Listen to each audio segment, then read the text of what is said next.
Alright, let's talk about, you ever seen that movie, The Truman Show? So, now, if you never seen it, and you, don't want any spoilers, you should probably go watch it and then come back to this, but I haven't watched that movie in years. And the truth is, the ending of that movie, it's very predictable. Well, I don't want to say it's predictable as if it's boring, because it's not. It's a brilliant movie. But anyways, if you really don't want any spoilers, go watch the movie and come back to this video. But I don't think that movie, it's deeper than just, oh, what's going to happen? You know what I mean? It's actually a really brilliant movie all the way through. The thing that prompted this video is I watched a video. I was going to make a different video, but I made it and I didn't really like it, and I wasn't sure if I was going to put it up. So while I'm deciding on that, I'm going to do this video. Now, yesterday, I must have said video 15 times within the last minute, but so yesterday I was watching a video by I think his name is Patrick CC. He makes these YouTube, I guess you could call them YouTube documentaries. They're 15 minutes to a half hour usually, but he makes, I think they're interesting videos 9 times out of 10. His name's Patrick CC. So but he did a video about how Jim Carrey kind of went against Hollywood. And in that movie, he mentions the Truman Show, and it reminded me how much of that movie, The Truman Show, really struck a chord with me. And when you look at Jim Carrey's real life, he, in a way, he kind of lived the Truman Show, you know what I mean? But that's not the point of the video. But so, because in the end, Jim Carrey kind of realized it's all an illusion, it's all bullshit, and it really doesn't matter. The fame and the money, it's nothing. People who act like being rich and famous is the most important, it's true happiness and this and that. The people who act like that either really have never experienced it, or they're straight up lying, and they're trying to not just convince you, but convince themselves. You know what I mean? Because I'm going to use Andrew Tate as an example. Now, I'm not picking on Tate. I find him entertaining, but I also think that he's got a lot to learn. So, for someone like that who made a lot of money in a lot of ways that in my opinion, are kind of shameful, just taking advantage of lonely guys and suckering them out of their money, pretending to be a chick online, I wouldn't. I don't care how much money you gave me. I don't want to make it that way. You know what I mean? But everyone's different. So, I'm not trying to judge the dude. But someone like him, in my opinion, he in a lot of ways, he's trying to convince himself that, that he made the right decisions and made the right moves. But deep down, I think he knows that it's better to not be rich than to get rich in ways that are going to bother you for the rest of your life. Anyways, I'm not here to analyze the Tate brothers, but so in The Truman Show, it's a really interesting movie, and I haven't seen it in years, but when I did watch it, it really struck a chord with me. I can't say it really influenced me because I had already been through it at this point, but when I watched it, I was like, wow, that is just so deep. It's like one of those movies like Vanilla Sky. When I first seen Vanilla Sky, it's a powerful, very powerful movie. You know what I mean? With a lot of hidden and important information. So those are 2 movies I suggest everyone should watch because they're truer than you think. I'll just put it to you that way. So, in that movie, The Truman Show, Jim Carrey plays this dude named Truman. I forget his first name, but so he's Truman, and he's just living his life as far as he knows. Everything is normal, everything is fine, but the truth is he's a reality TV star and he doesn't even know it. His whole life is being filmed for a reality show. He just doesn't know it. He lives in this controlled environment where it's like this huge dome that's so big that you wouldn't even know if you were in it. And he lives on an island. And I think there's one bridge to leave the island. But since they don't want him to leave the island because it would ruin the show, I guess. Like I said, I haven't seen the movie in years, but they foster this fear of water. They cultivate it in him, and they promote it every chance they get. They make sure to kind of manipulate the world around him to keep him afraid of water, and so he never really gets the urge to leave the island until later on in his life, when he's just starting to realize that things are weird. Something isn't right. Like he's starting to kind of feel like everything around him is orchestrated or whatever, or that it's just not real. Something isn't right. He can't figure it out, and I can relate to that because, you know, when I was laying sod and kind of making a lot of money relatively, I was making plenty of money. My money was going up. My bank account, you know, my money was going up every week. And so on paper, everything should have been fine. I should have been happy. Everything should have been great. But something wasn't right, and I couldn't figure out what it was. My answer at that time was maybe I need to go be a fireman. I didn't know. I couldn't figure it out. But before I could figure it out, what happened was a bunch of hurricanes came through and took that comfortable life from me. Once that happened, my only real priority was to get it back. Even though it wasn't cutting it, really. It wasn't fulfilling. It wasn't bringing me the peace and happiness that I was seeking subconsciously. You know what I mean? Everyone is seeking, and this is my opinion, but I believe everyone is really seeking peace. They're not... People think they want money, they want girls, they want to be famous, they want this, they want that. Realistically, that's what they think they want. Subconsciously, they think these things are going to bring them peace. That's why they want these things. It's freedom, it's peace. That's my opinion. But so, and you know, I've learned that over the years. We'll get to it. So, so he's thinking something is off, and you know, realistically, his best friend is an actor who's not really. He's playing a role. His wife, they're all actors. None of it is real. And he's starting to kind of catch on to it.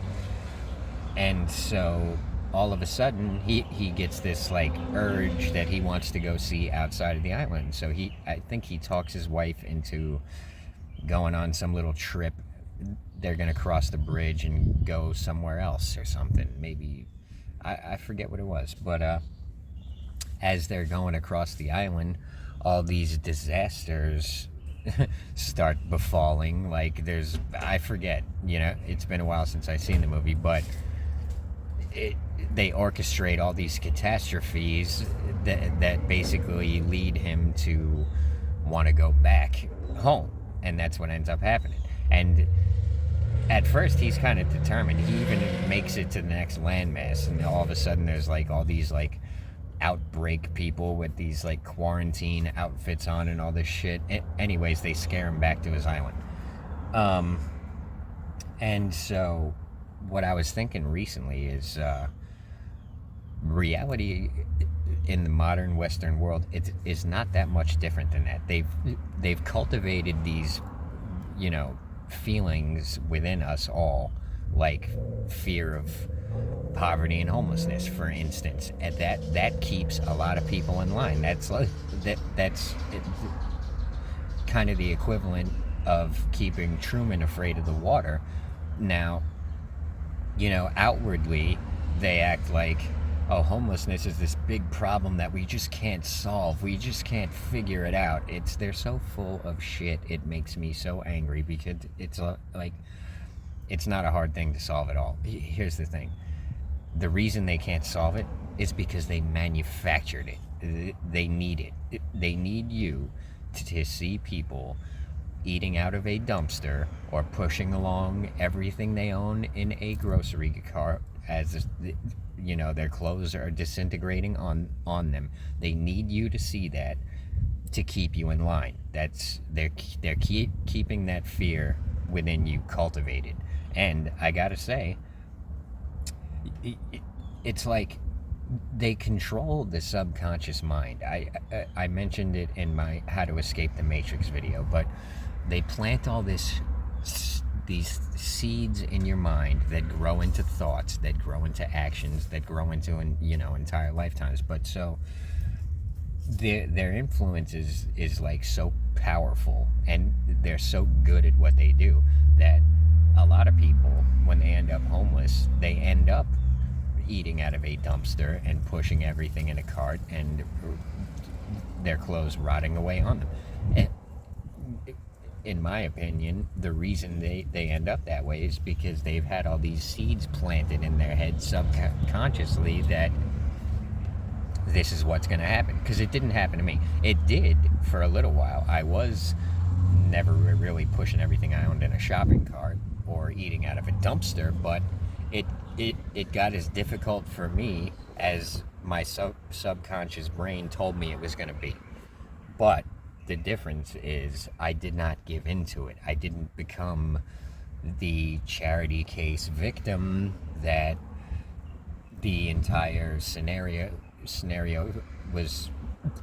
When you're homeless, it's very easy to become a victim. It's because everyone around you who is not homeless sees you as a victim or a menace, or you know what I mean? Like, it's easy to be turned into something against your own will, really. So one of the ways I maintained control of my own destiny was by not accepting charity. I tried not to accept charity. There were times when things were so bad that I would accept it, and I even got on food stamps at one point, but it didn't last long. Because what I realized when I was on the food stamps is that it wasn't helping. It was basically turning me into this victim who was reacting instead of the person who I should be, who is not reacting but acting. What's that saying in that movie, The Departed? I don't want to be a product of my environment. I want my environment to be a product of me. So that's why I got off the food stamps, because I felt like I was giving away too much power. And the other thing was, it didn't even help. My money didn't go up. I was still broke. The difference was I couldn't eat what I wanted to eat. I had to eat from the grocery store, and I was like, this ain't helping. So I just let it go. So,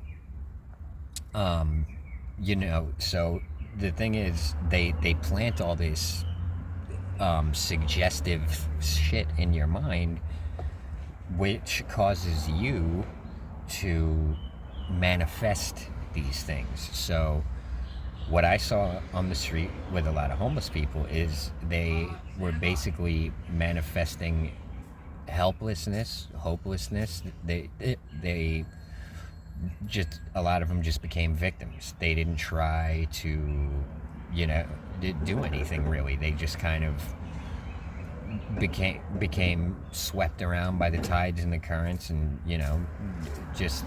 they all just kind of give up. A lot of them end up on drugs, and they just kind of give up. But that, even though I ended up on heroin, I never gave up. I never had any intention of staying on heroin.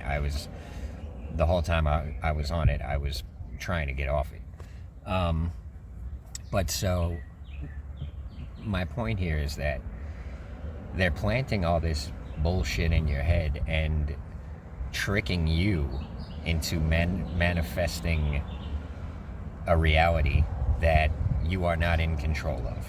And so, in my opinion, that is very similar to the Truman Show, where they manipulated and orchestrated and created all this shit around him to direct him where they wanted him to be, which was on that little island, until eventually he got so sick and disgusted with the weirdness and fakeness of it, and he wasn't sure if any of it was real or fake. He just had this feeling in his gut that there's something else out there. And I gotta say, I had that same feeling when I was trying to live this normal life, but I was afraid to step off the beaten path and try to forge my own path. I was very afraid. I didn't, because from my experience at that point, everything was taken from me. I had everything going. Everything was going good. I was building on it. I didn't feel right, but everything was going good on paper. And then that got swept out from under me due to a bunch of hurricanes and shit. So I didn't get to the point where I realized that this ain't it, because it was taken away from me before I could make that realization. Once it was all taken away from me, watch my While I Was Homeless videos if you want the details. But once it was kind of taken away from me, I was no longer concerned with, something ain't right here or this or that. I was more concerned with, oh shit, I need to get a job and make a living and get my bills paid. Peace of mind and this and that didn't matter no more. I just wanted to go back to living normal. And so for the next multiple years, I ended up getting evicted, and I ended up getting a lot braver and a lot less afraid of things. Once I got evicted, one of the main things I realized is that they really can't take anything else from me, because they just took it all. What do I have to lose? You know what I mean? I became a lot braver because I had nothing to lose. So I started trying new things, like doing stand-up comedy and stuff. So, don't be afraid to lose things, because when you lose everything, you're basically indestructible. Nobody can take nothing else from you. So, I'm getting thrown off. I got people behind me yelling. So,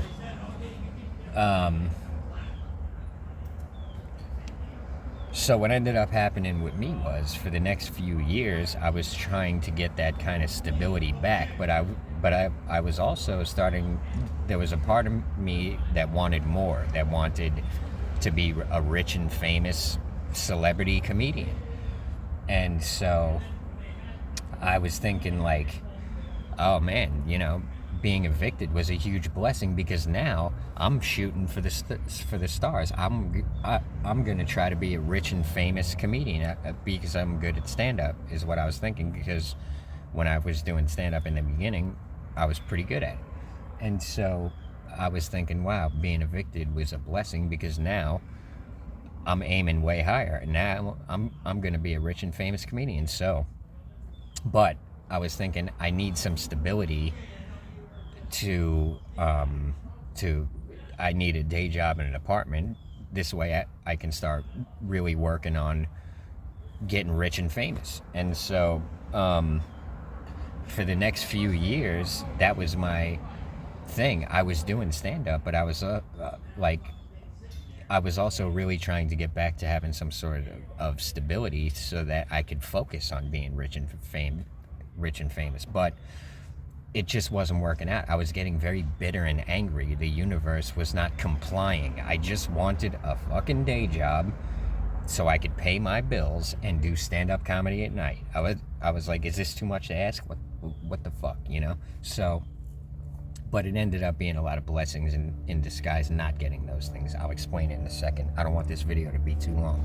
But so, I'm living in Vegas, staying in my buddy Drew's apartment, giving him $100 a week. I can't afford to do shit. I'm doing stand-up. I'm good at it, but I can't take it to the next level, really, because I can't afford to do it. Hold on. And I'm also too worried about my living situation. I can't just stay with Drew forever. I gotta, I'm trying to get all these jobs, the labor pool I'm trying to work through. Watch my other videos for the details. But anyways, I end up back in New York. And I'm thinking, okay, now's my opportunity. The New York City stand-up comedy scene. I don't care what job. I need a job. This way I can afford to get out to the city every night and do stand-up. I'm living on Long Island at the time.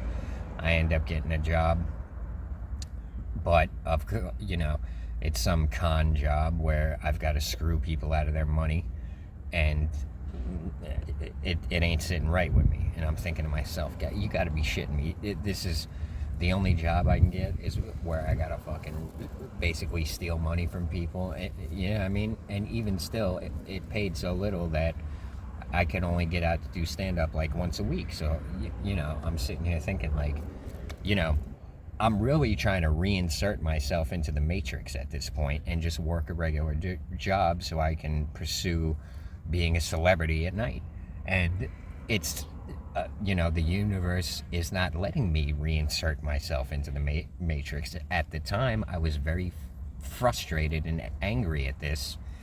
Now I see it as a blessing. But it would be the equivalent of Truman leaving and seeing that there's a whole lot more out there than what you've been clinging to, but then trying to go back to it because he wants to have his cake and eat it too. He wants the comfort and security and the adventure and excitement and the celebrity, rich, famous celebrity with all the chicks and so, but it wasn't working out for me. And eventually I felt like the reason it ain't working out is because the universe is giving you a choice. You can either cling to the familiar. I ended up finally getting a good job in New York at Belmont at the horse track. Watch my videos, Why I Was Homeless videos for details. But what I realized when I got there, now at first it was a very big relief. All of a sudden I can eat good again. I'm not worried about my bills. I'm paying my uncle back. Everything's fine on paper. But very quickly I got back to that state of mind when everything was going good with the side, where I was like, there's more out there. But I was thinking to myself, you can still pursue that with the stand-up comedy. But, keep the job. But here's the problem. With the job, I'm working on Long Island. And I have to be at work I have to be at work by like 7:30, so I've got to leave my apartment to catch the bus at like 6:30 a.m. Then I don't get home at night till like 7 or 8, so I couldn't really pursue stand-up, not really, with that job. So I was thinking to myself, the universe is really giving me a choice here, and there's no half-stepping, there's no in-between. It's saying you can either cling to the safety and security, which you already know from experience that's not gonna lead you to the peace and happiness that you want, or you can take a leap of faith into the unknown and risk it all. But you cannot have both. That's what my intuition was telling me. The universe was giving me this choice. Like, you cannot, if you want to do this, you got to do it without a safety net. And you ain't guaranteed nothing. You might go out there and die in a gutter. You might go out there and live in a dumpster for the rest of your life. But if you really want to be fulfilled, then you got to take that leap of faith with no safety net, and we'll take it from there. Or you can cling to the safety and the security and live a comfortable, easy existence. So, I made the choice, just like Truman, to face the fear and just take a leap of faith right off that cliff into the unknown. And I gotta say, it was very hard, and many times I wished I had just clung to the easy existence. I even tried to reinsert myself back into the Matrix more than once, but here's the thing. There's other forces at work, so I must have been, I've told this story before, I'm going to tell it again. I must have been maybe 2 or 3 months into being homeless, and I ain't doing good. I'm barely getting by. I'm barely able to eat. I'm dirty. I'm filthy. I've never been this filthy in my life. I ain't had a shower in months. And I'm wearing this winter coat that I found on the sidewalk. Long story. But it's in my previous videos. So I look like a bum. I got this huge wool overcoat on. I look like a homeless person. I look like a bum. I feel like a bum, and I hate it. And I want to go back to living a normal life. I don't like people looking at me like I'm a bum, like I'm a loser. And because I've been working my whole life. How the fuck did I end up here is what I'm thinking. So one day, I'm sitting in Penn Station. I used the free Wi-Fi from Amtrak to get a hold of my buddy Bill at Belmont. Or no, I call somehow. What did I do? I'm not sure if my phone was still on at this point, because I don't think it was. Oh, so I messaged Bill. Or no, my phone must have been on, because I called Belmont. I called Paul, because I was going to beg Paul for my job back. So I called Paul. There's no answer. I'm like, that's weird. Paul usually answers his phone. Over the next couple of days, I called Paul's office, and nobody's there. I'm like, what the hell is going on? So I messaged Bill. I'm like, Bill, what's up with Paul? And Bill's like, oh, he's on vacation. He's like, you trying to come back here? I'm like, yeah. He's like, all right, cool, good. Me and Bill got along real well. He's like, we'll be happy to have you back. I'm like, dude, I'm coming back. Don't worry about it. And so I'm like, when's Paul get off vacation? He's like, next week. I'm like, okay. I get off, and I'm thinking to myself, I'm going to the shelter at Bellevue, which is in Manhattan, and I'll live there until I get a hold of Paul, beg him for my job back. I'll live in the shelter, and I'll take the trains and buses out to Long Island. I'll be getting up at 4 a.m. and whatever, but I don't care, because I'm going back to that job. I'm going back to a normal life, and eventually I'll buy a car and an apartment, and fuck this bullshit. I'm reinserting back into the Matrix, is what I was thinking. And then I get to Bellevue, and they tell me there's no room at Bellevue. You got to go stay on Ward's Island, which is way out past Harlem, almost in the Bronx. I would have had to get up at like fucking 3 a.m. to make it to Long Island by 8 a.m. between the buses and the trains and all this shit. And I'm like, this ain't gonna work. I can't stay on fucking Ward's Island, and then this ain't gonna work.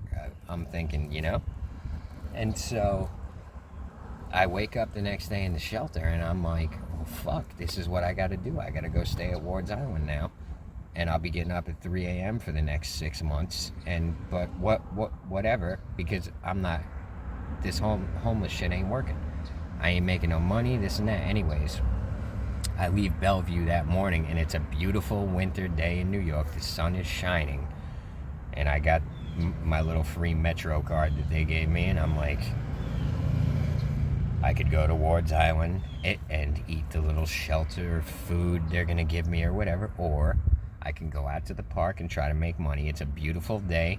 I feel like I'm gonna kill it. I go to the park. I kill it. I make a couple of $100 that day, and it changed everything. I was like, you know what? This sucks. This is hard, but you really want to give up after just a month or two? Like, give it some time. You can call Paul in 6 months. He's probably gonna hire you back. Paul likes you, So I was thinking, you know what? Fuck giving up. I'm gonna stick it out, and that's what ended up happening. And I was thinking to myself, thank God, the universe, whatever. Paul just happened to be on vacation. Bellevue just happened to try to stick me on Ward's Island. I wake up the next day. It just happened to be a beautiful day, which put like energy in me, which I go out. Everything worked out perfect. The universe was with me. You know what I mean? So, I ended up sticking it out. Now, when all's said and done, the whole like I wanted to be this rich and famous celebrity and all this shit. What ended up happening was, as time went on and I experienced more things in life, I realized that's not really what I want. What I want is inner peace. Now, I still feel that I can pursue that if I want, and I probably will go back to doing stand-up because I'm good at it. But here's the thing. Here's the main difference now. I do not give a fraction of a shit about being a rich and famous celebrity comedian. I'm rich enough. I have everything I need. I feel blessed. I wake up every day thanking God for another beautiful day, thanking God for my food, my shelter, my everything, my experiences. I'm very grateful now. I don't care about being rich and famous, but I probably will go back to doing stand-up. But the difference now, here's the main difference. They can't dangle nothing in front of me. Like with all these celebrities and shit, you see them endorsing these politicians, you see them endorsing pharmaceutical practices that are not healthy. You see them endorsing all this shit that is no good for anyone. The reason they do that is because they want to be rich and famous. They've attained that, and now it's being used against them because they know it can be taken away from them, because they know that the industry controls every aspect of all that. And so hopefully I'm making sense. I'm trying to wrap it all up now because this is the end of the video. But my point is that now they have nothing I want. I don't care about the rich and famous and none of that shit. I don't even care about doing stand-up. The only reason I'll do it is because I'm pretty good at it, and you got to use the talents that God gives you. It's really that simple. Personally, I don't care either way. You know what I mean? So they have nothing I want. They can't threaten me with anything because I already know that I can go out there, just me and God, and I'm gonna be all right because I've been at the bottom. I know myself, and I'm at a point in my life where I know myself, and whether I have $1 million or $1, I know myself, and you know what I mean. So I am not an easily influenced person at this point, not at all. You know what I mean? There's nothing they got that I want. There's nothing they can threaten me with, bodily harm, none of that. There's nothing. There's nothing they can threaten me with no more. You know what I mean? And it's because I did like Truman did, and I went out there and I found that door, and hopefully this video makes sense. But if you haven't seen the Truman Show movie, maybe watch that, and it'll help you understand what I'm trying to say here. But so I guess that's the end of this one. Let me watch this video and see if it makes sense. But yeah, appreciate y'all. Appreciate I appreciate the comments, the likes, the tips. Thanks for the people on PayPal. I can't react to it, so I just got to say thanks. And thanks to that, what's that article? They made an article about me on Lad Bible, whatever that is. I don't even know what it is, but they did a post about me. I appreciate it, y'all. And yeah, so I guess that's the end of this one. If you want a response to your comment, try to get it within the first 30. And don't be so afraid, man. This whole thing is just an illusion. We're living in the Truman Show. It's all bullshit. Anyways, yeah, I appreciate y'all, and Everybody have a good one. I'll see you on the next one.